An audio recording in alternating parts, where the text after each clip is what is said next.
Bismillahirrahmanirrahim. Assalamualaikum warahmatullahi wabarakatuh. Waalaikumsalam warahmatullahi wabarakatuh. Alhamdulillahi rabbil alamin. Wa sallallahumma ala sayyidina Muhammadin nabiyil ummiyil hadil amin. Wa ala alihi at-tayyibin at-tahirin al-mutahharin. Wa ba'd. Allahumma ja'al majalisana majalisa Rasulillahi sallallahu alaihi wasallam. Semoga Allah jadikan majlis kita ini seperti majlisnya Rasulullah sallallahu alaihi wasallam. Anak-anakku sekalian dan pemirsa sekalian dimanapun anda berada. Wah, lah beda kaji kita sekarang kan. Ada pemirsanya disapa juga. Kalau nggak disapa nanti ngamuk dia. Langsung ditutup sama di videonya. Kesempatan yang mulia ini kita akan membahas surat yang Nabi Muhammad SAW kirimkan kepada seorang penguasa, kepada seorang raja yang menguasai Romawi, disebut Kaisar Romawi atau Raja Romawi. Siapa dia namanya? Bukan, kalau Kisra Persia. Ayo, ada yang bisa? Saya kasih namanya Heraklius, atau yang dikenal dengan Hercules. Baik, mari kita mulai dengan membaca Al-Basmalah. Bismillahirrahmanirrahim. Kitab rujukannya adalah Sirajul Munir fi Maqamati Sayyidil Mursalin pada halaman 356. Ba'da amil Hudaybiyah wa qabla fathi Makkah. Nah, jadi Nabi mengirimkan suratnya setelah perjanjian Hudaybiyah dan sebelum pembebasan kota Mekah. Berarti tahun berapa dia? Perjanjian Hudaybiyah itu tahun ke-6 Hijrah. Pembebasan kota Mekah tahun ke-8 Hijrah. Di antaranya baru Nabi menuliskan surat kepada Raja Persia tadi, Kaisar kok Persia kan? Romawi, Raja Romawi. Berarti tahun berapa dia? Tahun ke-7 Hijrah. Tahun ke-7 Hijrah ini udah berapa tahun Nabi berdakwah? Berapa tahun? Tahun ke-7 Hijrah. Ini pura-pura mikir apa mikir beneran? Tahun ke-7 Hijrah berarti Nabi sudah berdakwah isyrina sanah, 20 tahun. Karena periode Makkah itu belum masuk hitungan kalender Hijrah. Kan kalender hijrah itu baru masuk hitungan waktu Nabi hijrah ke Madinah, baru itu terhitung 1 hijrah. Di Mekah 13 tahun. Berarti kalau tahun 7 hijrah sudah berapa tahun Nabi berdakwah? 20 tahun.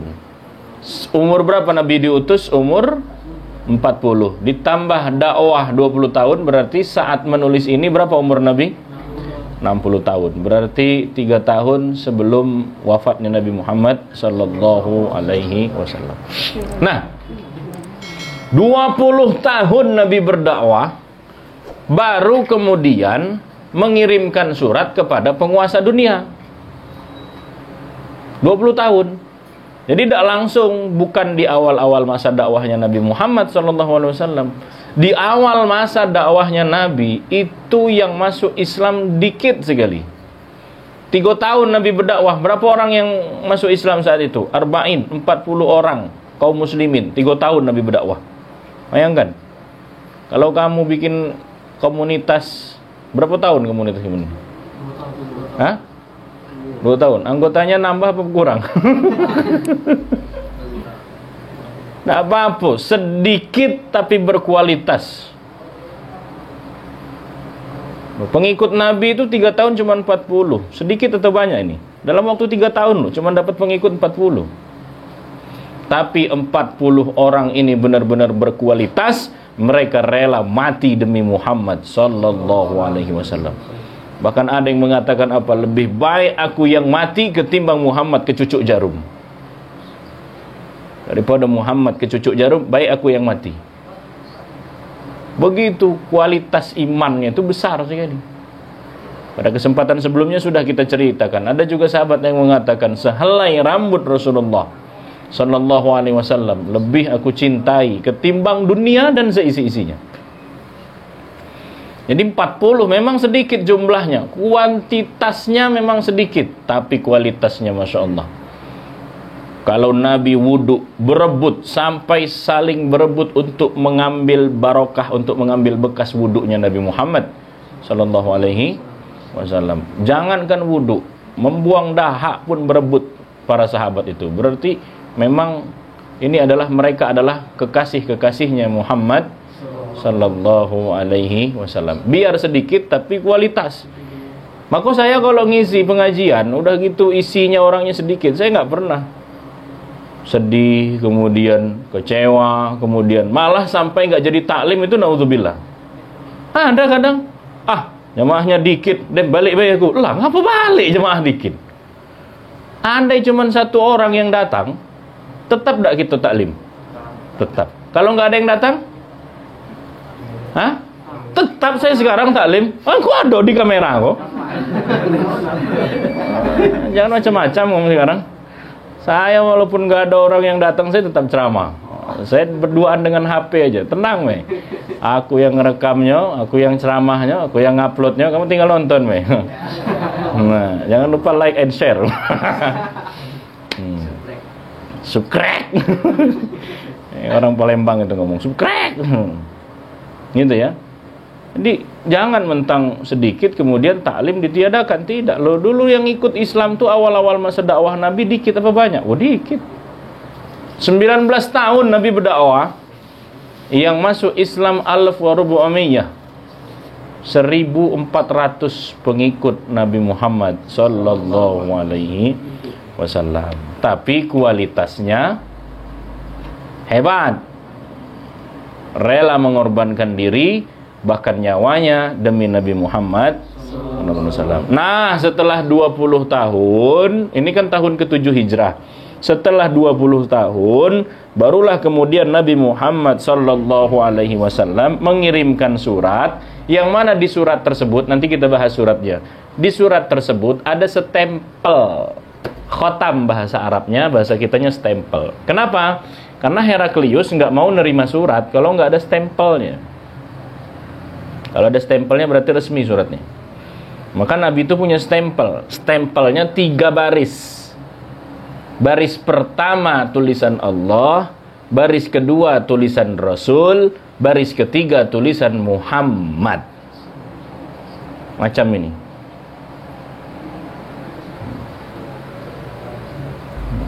Wes. Yang paling atas tulisannya Allah, tengahnya Rasul, bawahnya Muhammad. Itu cara bacanya bukan Allah Rasul Muhammad, bukan. Kalau kita bacanya Allah Rasul Muhammad, berarti Allah Rasulnya Muhammad. Salah jelas lah. Lah tapi bacanya kan dari atas Pak Ustadz. Iya betul, kalau secara kaidah bacanya dari atas. Ini secara adab. Nabi itu menulis nama Muhammad di posisi yang paling bawah. Kenapa? Sebagai bentuk takzim, sebagai bentuk mengagungkan Allah Subhanahu. Tidak mungkin nama Muhammad diletakkan di atas, kemudian nama Allah diletakkan di bawah. Maka Nabi mengagungkan Allah, nama Muhammad ditaruh di bawah, nama Allah ditaruh di atas. Tapi cara bacanya Muhammad Rasulullah, bacanya dari bawah. Muhammadun Rasulullah. Itu bentuk pengagungan Nabi kepada Allah. Siapa yang mengagungkan Allah, maka Allah mengagungkannya. Kenapa ada orang yang diagungkan Allah? Karena dia mengagungkan Allah. Ada kisah itu dulu, seorang ulama, duitnya itu jatuh. Duitnya itu tidak banyak, perak duitnya. Kemudian jatuh di sumur yang keruh, yang kotor. Apa kata dia? Siapa yang pacak ngambil duitku yang jatuh di sumur yang keruh, yang kotor ini, aku berikan uang untuknya 13 dinar. Duitnya perak. Tapi siapa yang bisa ngambil itu perak itu, receh itu, akan dikasih 13 dinar. Berapa 13 dinar? 1 dinar 4,25 gram emas. Kali 13. Kali dewek. Jangan aku pula yang ngalingkannya. Waktu diambil ini duit perak ini, yang ngambil ini bingung. Karena dapat upah 13 dinar. Loh, kenapa engkau habiskan uangmu 13 dinar hanya untuk uang perak yang jatuh di sumur yang kering, yang kotor, yang keruh ini? Harusnya kau biarkan saja uang receh itu jatuh. Untuk apa kau menghabiskan uang sampai 13 dinar? Apa kata ulama ini? Namanya Abdullah bin Marwan. Apa kata dia? Aku tidak ingin ada orang yang meludah ke dalam sumur itu secara tidak sengaja, dan uangku ada di dalam sumur itu, karena di dalam uang itu tertulis kalimat Allah. Nah, itu uang-uang zaman dulu tuh ada tulisan la ilaha illallah, ada tulisan Allahnya di situ. Takutnya kaget ada kotoran masuk ke situ, ada uang ludah ke situ. Aku tidak mau, maka aku ambil sebagai bentuk pengagungan kepada Allah. Maka kalau Allah mengagungkan mereka, para ulama-ulama yang hebat itu, apa? Karena mereka juga mengagungkan Allah Subhanahu wa ta'ala. Nah, Nabi mengagungkan Allah, lalu Allah pun mengagungkan Nabi Muhammad. Gitu ya. Jadi kalau ada tulisan Allah, Rasul, Muhammad, cara bacanya bagaimana? Muhammad Rasulullah dari bawah. Gitu. Jadi kalau kita ngedit Photoshop, belakangnya backgroundnya masjid, mana yang lebih besar, rai kau atau masjidnya? Masjidnya. Sebagai apa? Bentuk penghormatan, pengagungan, takzim bahasa Arabnya. Takzim kepada masjid. Edit Photoshop foto di Ka'bah, wais. Lah pergi kau ke Ka'bah, dem mana? Kau fotonya? Ai, Photoshop ngah. Jadilah motivasi, dipajang pula besar-besar. Bagaimana adabnya? Bagaimana bentuk pengagungannya? Letakkan foto, jadikan foto kita lebih kecil daripada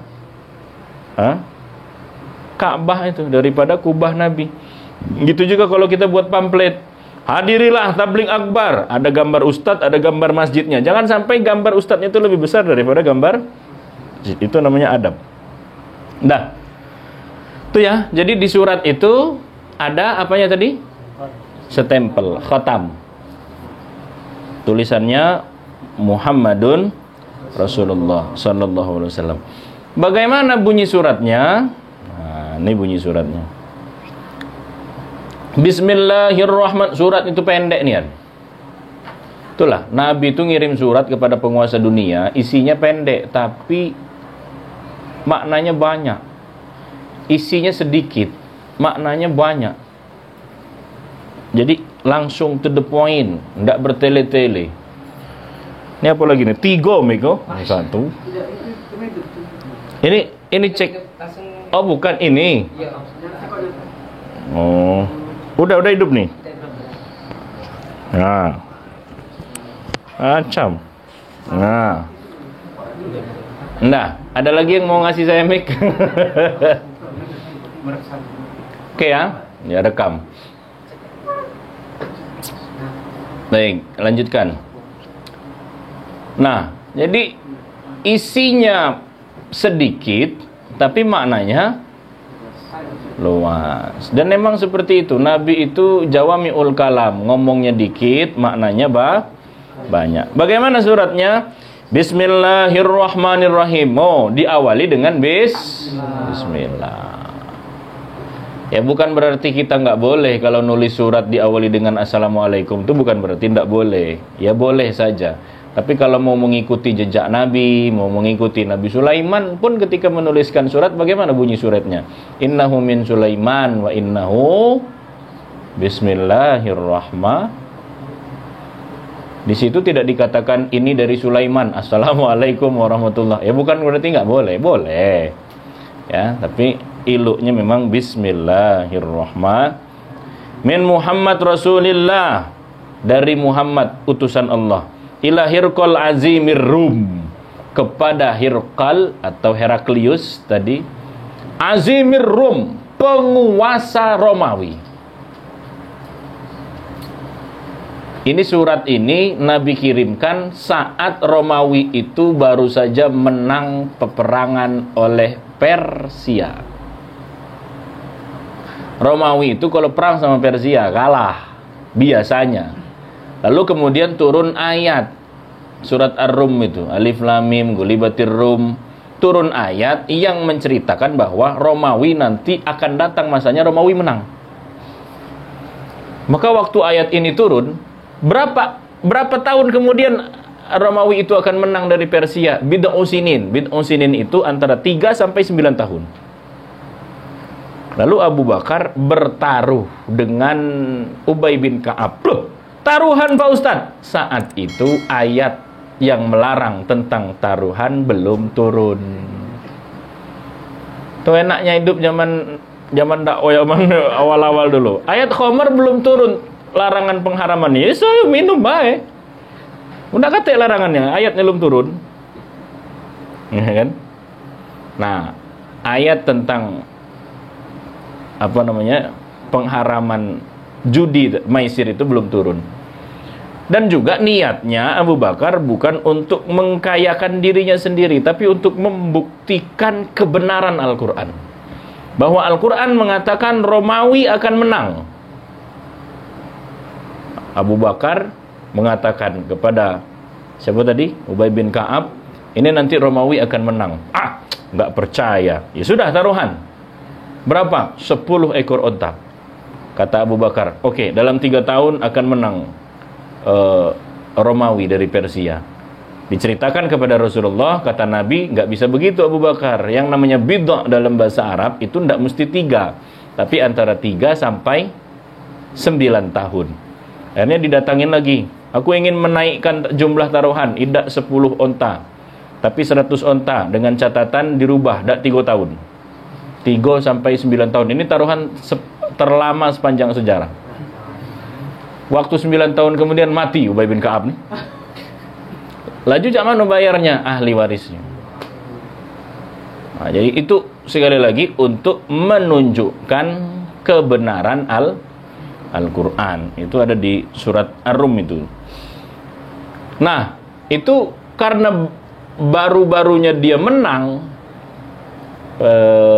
Romawi ini baru-barunya menang, jadi tinggi wibawanya ini, baru menang dari Persia. Surat Nabi ini untuk apa? Untuk mengajak Raja Romawi ini atau Heraklius masuk ke dalam agama. Enggak, ceritanya hidup dah ini. Munda hidup ya? Terdengar kamu ya? Kamu enggak hidup copot ini. Nah, lalu enggan dia. Enggak mau, baru-baru menang. Nah, baik. Kita bahas ini bunyi suratnya. Ilahir kal azimir Rum, ini surat ditujukan kepada Heraklius, penguasa Romawi. Ini kata ini menandakan apa? Menandakan bahwa Nabi menghormati. Jadi Nabi ingin mengajarkan kita hormati. Meskipun dia agamanya bukan Islam, tapi kalau dia mempunyai jabatan, tetap kita hormati. Hormati itu bukan berarti kita nak nyari rai, bukan. Nah, azimir Rum, salamun ala man ittaba'a huda amma ba'd. Selamatan atas siapa yang mengikuti petunjuknya, amma ba'd. Aslim taslam. Suratnya mah itu. Pendek nian. Aslim taslam. Masuk Islam, kau selamat. Yu'tikallah ajroka marratain. Kalau kau masuk Islam, dalam suratnya itu, kau dapat pahala double, 2 kali lipat. Ngapo? Karena kalau kau masuk Islam, maka kaummu akan masuk Islam pula, akan milu. Ya kan dia penguasanya. Fa in tatawallau fa inna ismul akarina alaik. Tapi kalau kau udah galak masuk Islam, di dalam suratnya itu, maka engkau mendapatkan dosa double juga. Jadi gitu, kita mesti paham. Sesuatu yang apabila dikerjakan pahalanya double, maka dosanya juga double. Bulan haram, bulan yang mulia, beramal, beribadah di bulan mulia, pahalanya tidak sama. Berbuat dosa, berbuat maksiat di bulan yang mulia, dosanya juga tidak sama, dilipat gandakan. Jadi jangan mikir enaknya aja, pahala berlipat ganda. Tidak. Bulan Ramadan katakan, gawe kita dikalikan 10 kali lipat, dapat pahala berlipat-lipat ganda. Lah kalau berbuat dosa, ya sama. Itu ya. Nah, jadi kata Nabi, kopi datang. Lah berapa menit? Coba tengok lah berapa menit. Apalah datang kopi. Ah? 20 menit. Belum, setengah jam, baru 20 menit. Ini targetnya mulai sejam cut. Karena agak itu. Tidak boleh lebih dari 1 jam. Ya? Taib. Jadi kalau engkau masuk aslim taslam, kau masuk Islam kau selamat. Fa in tatawallau, tapi kalau kau tidak masuk, maka engkau juga akan mendapatkan dosa double. Kenapa? Karena engkau akan menanggung dosa kaummu. Kaummu tidak masuk Islam gara-gara kau tidak masuk. Maka dosa kaummu itu semua galau-galau kau yang nanggung. Maka masuk Islam lah, engkau akan selamat. Nah, habis baca surat ini, apa respon daripada Heraklius? Respon baik atau respon buruk? Responnya baik. Dia itu hidayah sudah di depan pintu, tinggal disuruh masuk aja. Beda dengan Kisra tadi. Kalau Kisra itu ketika dapat surat dari Nabi Muhammad, disobeknya langsung, apa-apaan ini? Raja Persia itu.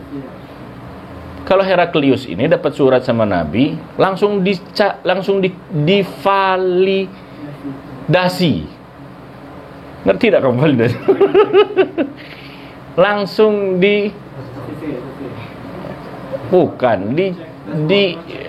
dicek. Ini surat ini yonian enggak dari seorang nabi? Ini kan kisahnya surat ini dari seorang nabi yang ingin mengajak seorang raja penguasa masuk ke dalam agama Islam. Sama kalau sama Kisra malah langsung disobek, apa-apaan ini. Tapi kalau sama Heraklius dicari dulu kebenarannya. Ini benar nggak Nabi yang ngirim surat ini? Nah, bagaimana kemudian untuk mencari kebenaran tersebut? Dipanggillah Rois, ketua kafilah dagang dari Makkah. Siapa saat itu ketua kafilah dagangnya? Namanya Abu Sufyan. Abu Sufyan ini Islam atau tidak? Akhirnya nanti masuk Islam. Kapan Abu Sufyan masuk Islamnya? Ketika pembebasan kota Mekah, masuk Islam. Ini surat ini dikirim sebelum Fatu Makkah atau sesudah? Hah? Apa kita bahas tadi? Ini surat ini dikirim sebelum atau sesudah? Sebelum. Sesudah perjanjian Hudaibiyah, sebelum pembebasan kota Mekah. Makanya fokus dong. Oh, iya. Surat ini dikirim setelah perjanjian Hudaibiyah, sebelum pembebasan kota. Dalam artian Abu Sufyan sudah masuk Islam belum? Belum. Kalau belum masuk Islam, dia menjadi bagian daripada orang yang menolong agama Allah atau musuh-musuhnya Islam saat itu. Abu Sufyan ini musuh Islam, musuh besar dia nih. Sebelum Fatu Makkah, tapi nanti setelah Fatu Makkah dia mendapatkan hidayah kemudian masuk Islam. Nah, akhirnya Abu Sufyan ditanyalah sama Heraklius, raja Romawi tadi. Dalam benak Abu Sufyan sudah ada rencana untuk berdusta, untuk menjelekkan Muhammad. Karena pemusuh Abu Sufyan dengan Muhammad ini, dengan Nabi Muhammad. Ai kaget mun ditanya, aku berbohong bae. Biar informasinya itu enggak valid nanti. Enggak konkret. Saya ingin berdusta. Tapi tidak jadi berdusta. Kenapa? Dia malu kalau ketahuan bohong, martabatnya turun. Dan dia adalah seorang pemimpin kafilah dagang, ketua kafilah dagang. Jadi kalau ketahuan bohong, malu dia. Apa maknanya? Abu Sufyan masuk Islam belum? Berarti dia beragama tidak? Orang yang tidak beragama saja, kalau dia adalah seorang pemimpin, haram untuknya berdusta. Itu kalau nggak ada agama loh. Apalagi kalau Abu Sufyan itu mau bohong, nggak jadi bohong. Kenapa? Karena dia pemimpin. Malu wage aku pemimpin berbohong nih. Padahal dia tidak beragama. Jadi apa yang ditanya oleh Heraklius itu dijawab dengan jujur semuanya. Apa saja yang ditanyakan? Yang pertama, kaifa nasabuhu fikum? Kata Heraklius, nanya ke Abu Sufyan, Muhammad itu nasabnya bagaimana? Baik, nanti setiap pertanyaan ini mengandung makna. Setiap pertanyaan mengandung, tidak sembarang tanya. Karena Heraklius ini wong cerdas, wong pinter, maka dia pacak jadi pemimpin. Dan dia adalah seorang yang membaca kitab, disebut dengan ahli kitab. Apa ahli kitab itu Pak Ustadz? Ahli kitab adalah orang yang membaca kitab yang diturunkan sebelum Al-Quran. Jadi kalau ada orang baca Injil, baca Taurat, baca Zabur sebelum Al-Quran diturunkan, mereka disebut dengan ahli kitab. Dan Heraklius ini termasuk ahli kitab. Maka dia mendapatkan informasi-informasi dari kitab yang ia baca, dari Injil itu. Maka ditanyalah Abu Sufyan, bagaimana nasabnya? Apa jawab Abu Sufyan? Huwa fina dzu nasabin. Sebenarnya ini sudah ada filmnya. Filmnya Omar Ibnu Khattab. Cuma subtitlenya belum masuk. Jadi Dem, nonton aku Pak ya. Huwa fina dzu nasabin, kata Abu Sufyan. Bagus nasabnya. Apa maknanya nasabnya bagus? Yo, bapaknya itu orang baik, orang soleh, kakeknya orang baik, buyutnya orang baik. Itu yang disebut dengan dzu nasabin, dari keturunan yang baik. Jadi nasabnya itu bagus. Karena ada juga orang nasabnya tidak bagus. Bagaimana nasabnya? Bapaknya pemabuk, kakeknya bandar narkoba. Ada kemungkinan Milo cucunya. Nasabnya bagus, kata Abu Sufyan. Oke. Heraklius nanya lagi, fahal qala hadzal qaul minkum ahadun qattun qablah? Ada enggak orang lain yang ngaku nabi di Mekah sana, di tempat kamu tinggal? Ada enggak orang lain yang ngaku nabi sebelum dia? Kenapa nanya kayak gini? Nanti kita bahas. Jangan kemana-mana, stay tune. One on one. Ada nggak orang lain yang mengaku nabi sebelum dia? Apa kata Abu Sufyan? Nggak ada. Tanya lagi, apakah ayahnya dan kakeknya adalah seorang raja? Kata Abu Sufyan, bukan. Kakeknya bukan seorang raja, ayahnya bukan seorang raja. Ditanya lagi, Fa'asrafun nasi yattabi'unahu am du'afa'uhum. Yang menjadi pengikutnya itu orang yang strata tinggi, para penguasa, orang yang mempunyai kemuliaan, atau orang yang strata rendah, orang yang dhaif, du'afa. Kata Abu Sufyan, bal du'afa'uhum, pengikutnya orang-orang du'afa. Dah kata orang-orang mulia, aku dah milu. Ya, Abu Sufyan ini orang yang mempunyai kemuliaan nih. Tapi nanti akhirnya masuk Islam. Ayaziduna am yanquzun, pengikutnya semakin berkurang atau semakin bertambah? Followernya semakin berkurang atau semakin bertambah? Subscribernya semakin berkurang? Enggak. Pengikut Nabi Muhammad itu berkurang atau bertambah? Bal yazidun, kata Abu Sufyan. Bertambah terus pengikutnya. Ditanya lagi, fahal yartaddu ahadum minhum ba'da ayadkhul fi, ada enggak yang murtad setelah masuk ke dalam agama Islam itu? Kata Abu Sufyan, enggak ada. Jumlahnya sedikit tapi enggak ada yang timbang jumlah banyak tapi keluar sana, keluar sini, keluar sana. Baguslah dikit, valid, kualitas. Yang bagus lagi, banyak berkualitas. Kalau bisa memilih, sedikit tapi berkualitas. Timbang banyak tapi nggak ada harganya. Kalau segala sesuatu yang banyak itu akan menjadi murah kan. Kemudian tanya lagi, fahal kuntum tattahimunahu bil kadzib qabla ayyakulu ma qala?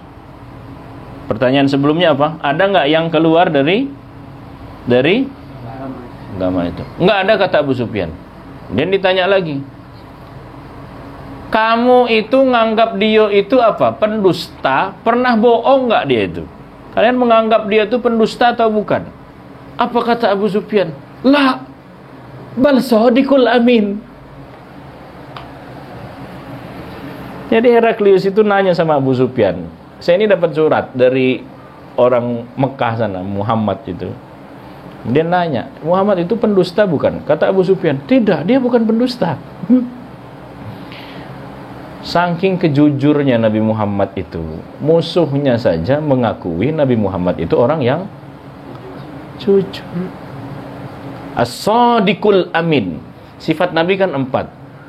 Tabligh, amanah, fatonah, sidik. Sidik, tabligh, amanah, fatonah.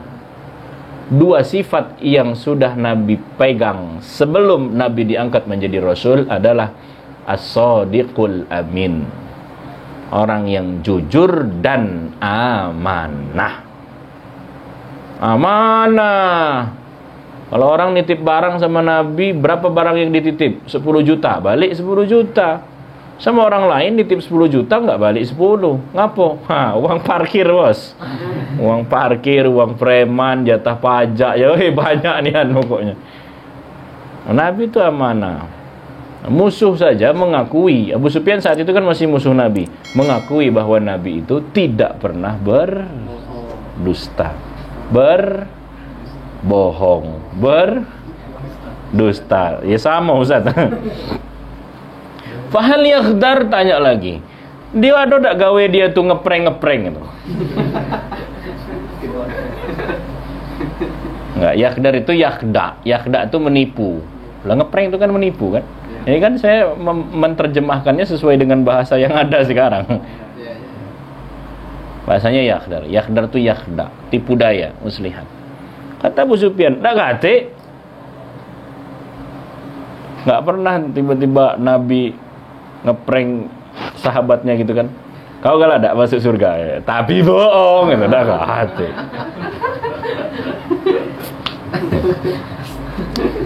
Nah, kemudian ditanya lagi. Fahal qataltumu? Apakah kalian memeranginya? Dia jawab Abu Sufyan, "Iyo, na'am."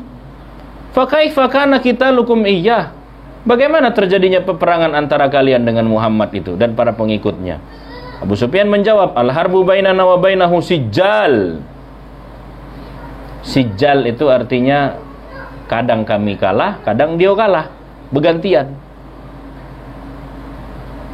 Pertanyaan terakhir, "Madza ya'murukum?" Dia memerintahkan apa kepada kalian? Kata Abu Sufyan, "Wa'budullah wa la tusyriku bihi syai'a." Dia memerintahkan kepada kita menyembah Allah, tidak mempersekutukannya.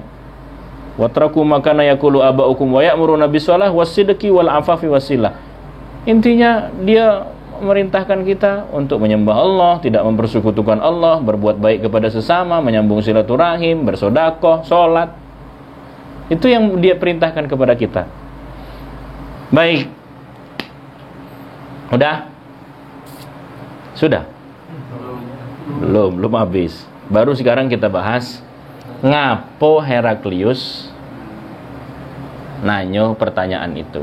Ada yang masih ingat pertanyaannya? Putar kembali ke belakang. Kita review lagi ke belakang. Pertanyaan pertama, bagaimana nasabnya? Apa jawabannya? Baik. Kata Heraklius, kenapa saya tanya nasabnya? Karena begitulah rasul-rasul sebelumnya. Jadi kalau mau jadi rasul itu nasabnya harus baik.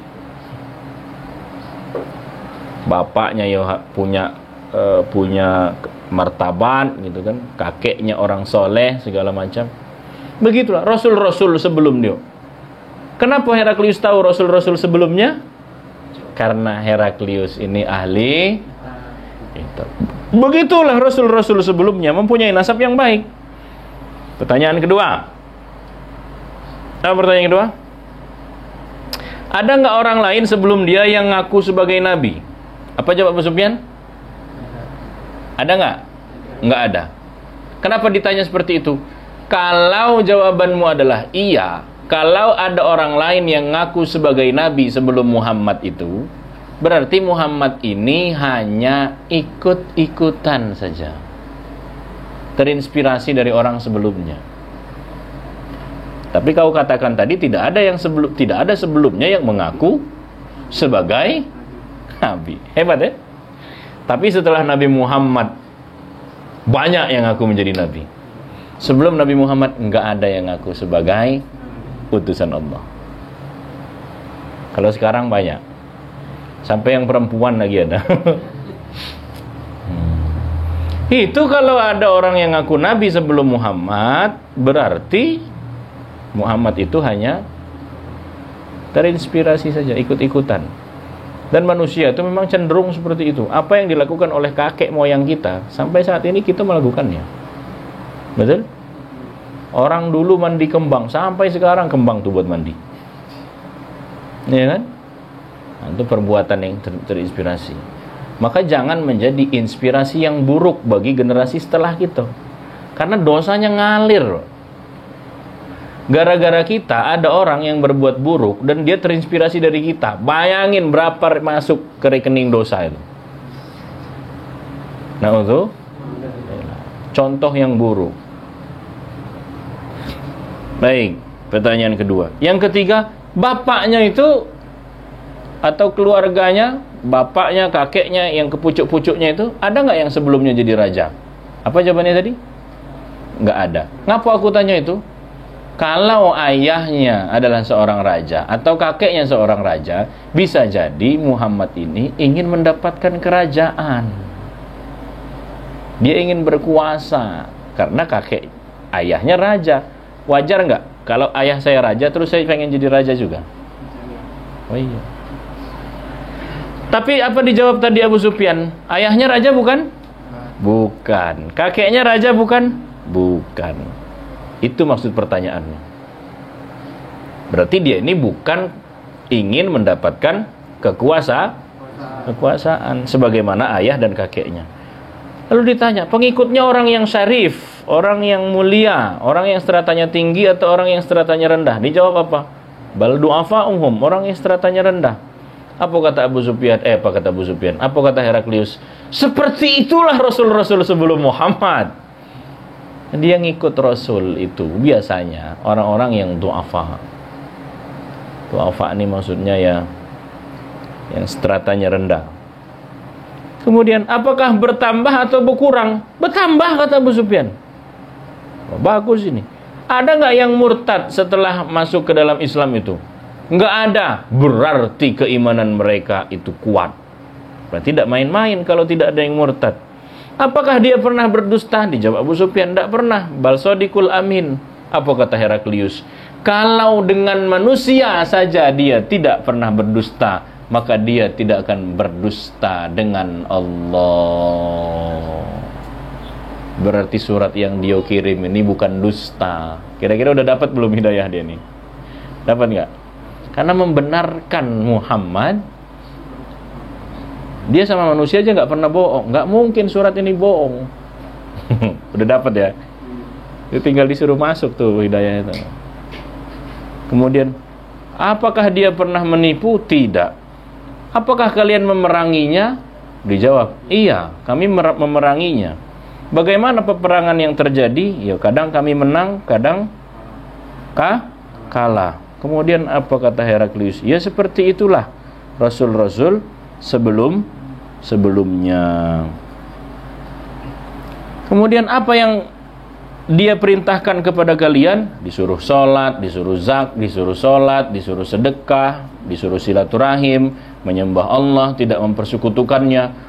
Barulah kemudian Heraklius yakin betul bahwa surat ini adalah dari utusan Allah, dari Nabi terakhir. Heraklius itu tahu kalau Nabi terakhir itu bakalan turun. Cuma yang buat dia agak sedikit kecewa, ternyata Nabi terakhir itu bukan dari bangsa, bukan dari Bani Israel. Tapi ternyata Nabi terakhir dari bangsa Arab. Bukan Saudi. Saudi belum ada. Saudi itu baru ada tahun berapa? Ya, baru dibentuk ya. Bangsa Arab. Agak kecewanya di situ. Siapa tadi? Heraklius. Tapi dia hidayah udah masuk. Karena dia tanya Nabi pernah bohong enggak? Tidak, segala macam. Lewat pertanyaan itu tadi ingin menyimpulkan ini surat valid apa enggak dari seorang rasul. Apa kata Heraklius kepada Abu Sufyan? Ada masanya nanti dia akan menguasai apa yang aku kuasai saat ini. Percaya kan berarti dia kan? Ada masanya nanti dia akan menguasai apa yang aku kuasai ini. Kalau seandainya bukan karena kaumku, kalau aku bisa, kata Heraklius, aku akan datang pergi menemui orang ini dan akan mencuci kakinya. Tapi aku tidak bisa. Ngapo? Kalau aku masuk Islam, mati aku diorok kaum aku. Aku ini pimpinan kaum. Mun aku menyatakan keimananku, mati. Banyak wong di luar tuh yang marah lagi kalau aku beriman. Jadi kenapa? Jadi bagaimana? Heraklius tidak beriman atau memilih menolak hidayah karena ego. Kalau saya masuk Islam nanti saya dikudeta, bisa-bisa saya nggak jadi raja lagi, bisa-bisa saya nggak jadi kaisar lagi. Jadi ditolaknya hidayah itu. Padahal dia tahu ini surat dari Rasul, betul ini. Tapi ditolak karena tidak ingin dibunuh oleh kaumnya, tidak ingin dikejar oleh kaumnya. Tapi, nah ini apa namanya?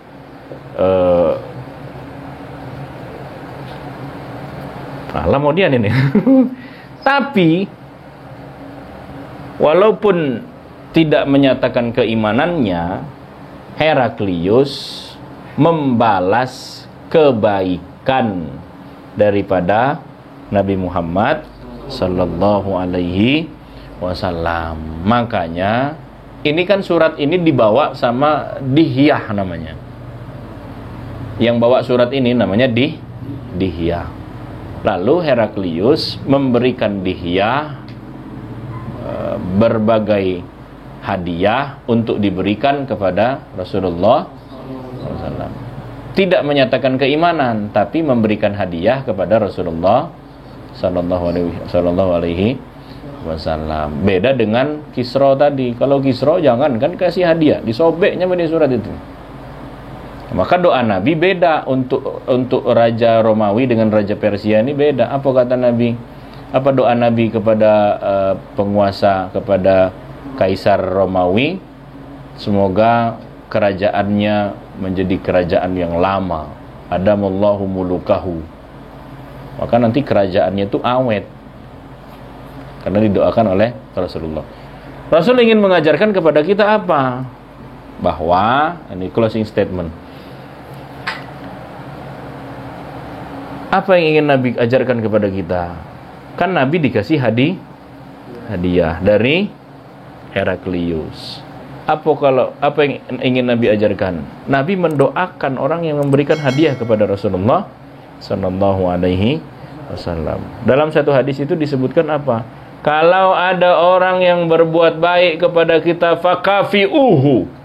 Balas. Wong berbuat baik dengan kita, balas kebaikan itu dengan kebaikan. Kalau ada orang yang berbuat jahat sama kita,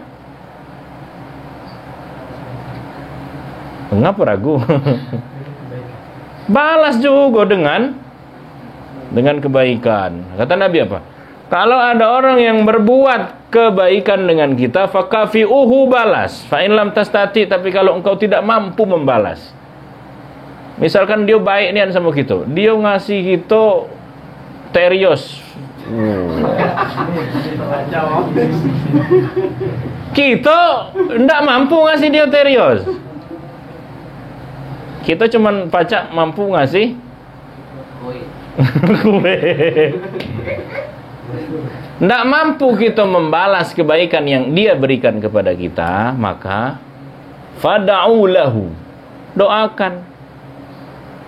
Yang kan udah dikasih kebaikan, doain juga enggak. Saya itu waktu keliling sama Mas Gusti itu, jadi ada 10 orang itu yang kita berikan ya masing-masing apa namanya, sembako tuh enggak. Kalau sembako kan 9 bahan pokok, ngasih duit ngasih duit. Itu dari 10 ada yang cuek baik dikasih duit. Oh ya makasih ya, deh apa itu be.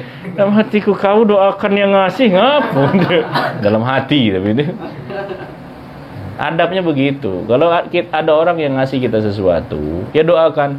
Oi, moga murah rezekinya yo, amin. Ya dak? Moga lancar jodohnya yo, amin. Ini dak. Dikasih sama orang, ngedoain enggak, mencuek mah itu be, makasih ya. Masya Allah ya. Jadi kalau ada orang yang berbuat baik dengan kita, balas kebaikannya, enggak mampu kita balas kebaikannya, doakan. Kalau ada orang yang berbuat buruk kepada kita, apakah mesti kita balas keburukan itu dengan keburukan juga? Tidak. Bagaimana Nabi mengajarkan kepada kita? Nabi itu hartanya pernah dicuri. Harta kaum muslimin itu pernah dicuri dengan orang-orang kafir Quraisy. Itu pernah dicuri hartanya. Dan mereka yang mencuri ini hebatnya menitipkan hartanya kepada Rasulullah. Orang-orang kafir Quraisy ini mencuri harta kaum muslimin, sedangkan mereka menitipkan hartanya kepada Nabi Muhammad. Ini kalau kita mikir sejenak lah, ngapain dibalikin harta yang mereka titip ini? Lagi mereka ngambil duit kita. Tapi apakah seperti itu jalan pikir Nabi? Tidak. Ketika Nabi hijrah ke Madinah, Nabi titipkan barang-barang mereka yang mencuri harta kaum muslimin ini, dititipkan kepada Sayyidina Ali. Loh ya Rasulullah, mereka ini kan nyolong harta kita, ngapa kita balikin harta mereka? Biarlah mereka mencuri, dan itu adalah akhlak buruk yang mereka lakukan. Kita tetap menunjukkan akhlak baik. Jangan mereka mencuri harta kita, kita curi juga harta dia. Kalau kayak gitu berarti membalas keburukan dengan wallahu a'lam bisawab. Hadanallahu wa iyyakum ajmain. Itulah yang dapat kami sampaikan, kurang lebihnya kami mohon maaf, kepada Allah mohon ampun. Wallahul muwaffiq ila aqwamit thoriq.